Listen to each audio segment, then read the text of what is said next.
আজকে আমরা ভারতীয় সমাজের একটা বেশ ইন্টারেস্টিং এবং কিছুটা হয়তো বিতর্কিত বলা যায় এমন একটা ধারণা নিয়ে কথা বলবো, সংস্কৃতায়ন বা সংস্কৃতাইজেশন।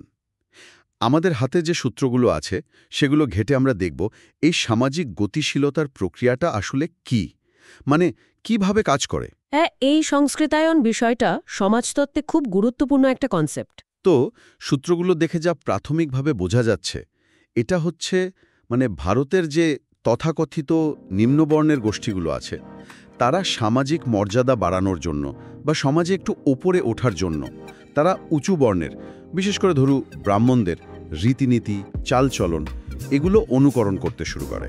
এটাই তো মূল ব্যাপারটা। একদম ঠিক, এটাই হলো মূল ধারণাটা। বেশ আকর্ষণীয় তো। আচ্ছা, এই ধারণাটা প্রথম কবে বা কিভাবে এলো, আর এই যে অনুকরণ করার কথা বলা হচ্ছে এর মধ্যে ঠিক কি কি জিনিস পড়ে? দেখুন, এই ধারণাটা প্রথম ব্যবহার করেন খুব বিখ্যাত ভারতীয় সমাজতত্ত্ববিদ এম.এন. শ্রীনিবাস। এটা 1950-এর দশকের কথা। উনি কর্ণাটকের কুর্গ বা যাদের কোডা বা বলা হয় সেই জনগোষ্ঠীর ওপর গবেষণা করছিলেন। তখনই উনি প্রথম লক্ষ্য করেন যে সমাজের নিচু স্তরের কিছু মানুষ উঁচু বর্ণের অনুকরণ করে সামাজিক সম্মান পাওয়ার একটা চেষ্টা চালাচ্ছেন।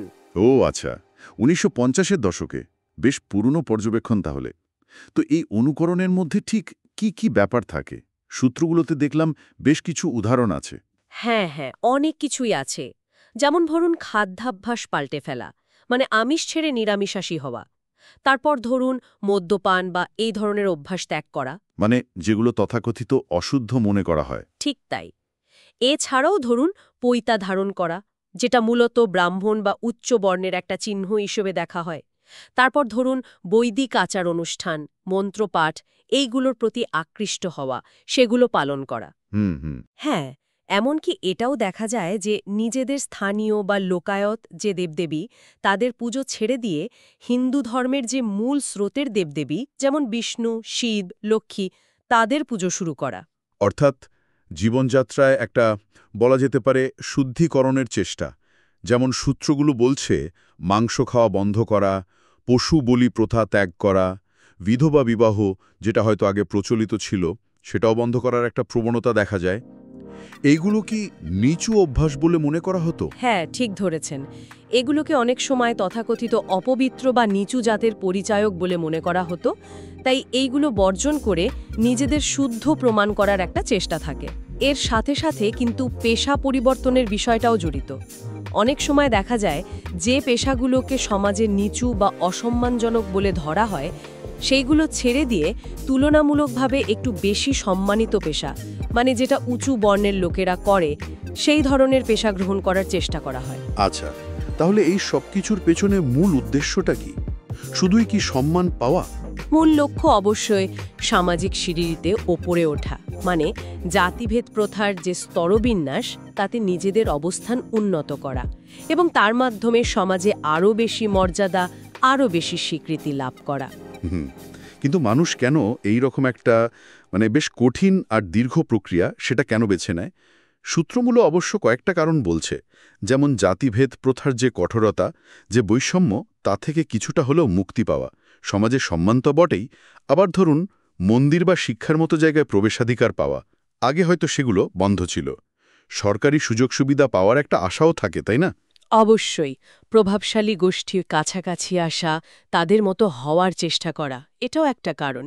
আর এর সাথে ভালো পরিবারে ছেলেমেয়ের বিয়ে দেওয়া, মানে ভালো বিবাহ জোট খোঁজা আর ভবিষ্যৎ প্রজন্মের জন্য সামাজিক উন্নতির একটা পথ তৈরি করা, এই আশাও কিন্তু কাজ করে।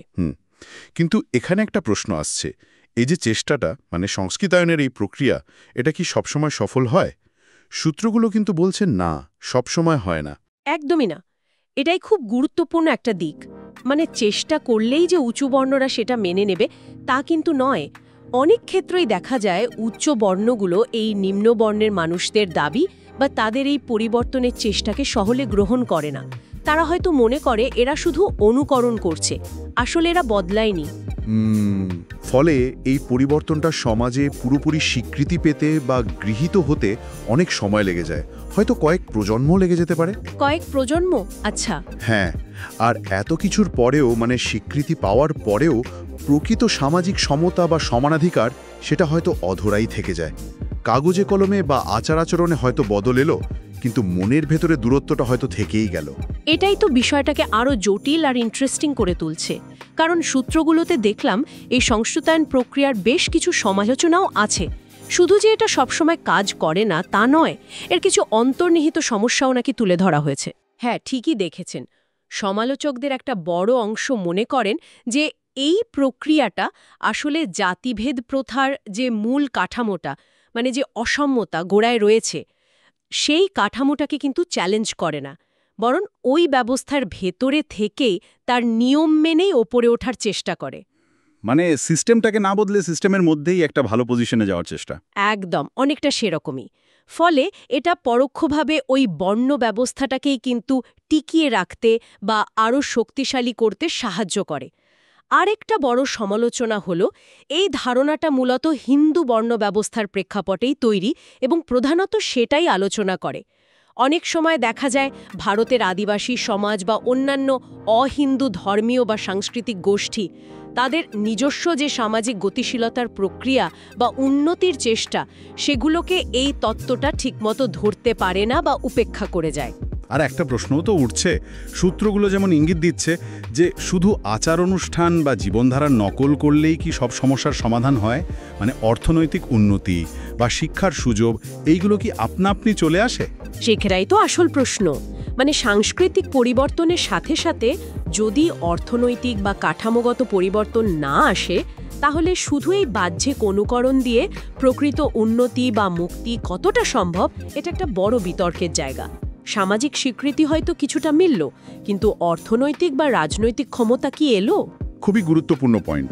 তাহলে আলোচনা শেষে যদি আমরা একটা সারসংক্ষেপ করার চেষ্টা করি, সংস্কৃতায়ন হল প্রথাগত ভারতীয় সমাজে সামাজিক মর্যাদা বাড়ানোর একটা কৌশল, যেখানে তথাকথিত নিম্ন বর্ণের মানুষরা উচ্চ বর্ণের জীবনধারা, রীতিনীতি অনুকরণ করেন। যদিও এর সাফল্য সবসময় নিশ্চিত নয়, আর এটা নিজেই কিছু নৈতিক বা কাঠামোগত প্রশ্নের জন্ম দিয়েছে। হ্যাঁ, আর আমার মনে হয় এখানে যেটা বিশেষভাবে লক্ষ্য করার মতো সেটা হলো এই ধারণাটা একদিকে যেমন মানুষের সামাজিক উন্নতির একটা গভীর আকাঙ্ক্ষা আর তার জন্য করা কঠিন প্রচেষ্টাকে তুলে ধরে, তেমনি অন্যদিকে এটা চোখে আঙুল দিয়ে দেখিয়ে দেয় ভারতীয় সমাজে জাতিভেদ প্রথার গভীরতা, তার কঠোরতা আর তার মধ্যে টিকে থাকা বৈষম্যকে, যেখানে অনেক সময় নিজের পরিচয়কে বদলে ফেলেই যেন স্বীকৃতি বা উন্নতির পথ খুঁজতে হয়। আলোচনাটা সত্যি খুব গভীর হলো। আর শেষ করতে গিয়ে একটা প্রশ্ন মাথায় আসছে, যখন কোনো গোষ্ঠী, সে নিম্নবর্ণেরই হোক বা প্রান্তিক, নিজেদের উন্নতির জন্য এই প্রভাবশালী সংস্কৃতির দিকে ঝোঁকে, সেটা গ্রহণ করে, তখন তাদের নিজেদের যে মৌলিক সংস্কৃতি, যে নিজস্ব রীতিনীতি বা ঐতিহ্য, সেগুলোর কি হয়? সেগুলো কি পুরোপুরি হারিয়ে যায়, নাকি অন্য কোনো রূপে টিকে থাকে? এটা নিয়েও কিন্তু ভাবা যেতে পারে। অবশ্যই, এটা একটা খুব জরুরি প্রশ্ন। নিজেদের সত্তা কতটা বজায় থাকে আর কতটা বদলে যায়, এটা নিয়ে আরও অনেক আলোচনার অবকাশ আছে।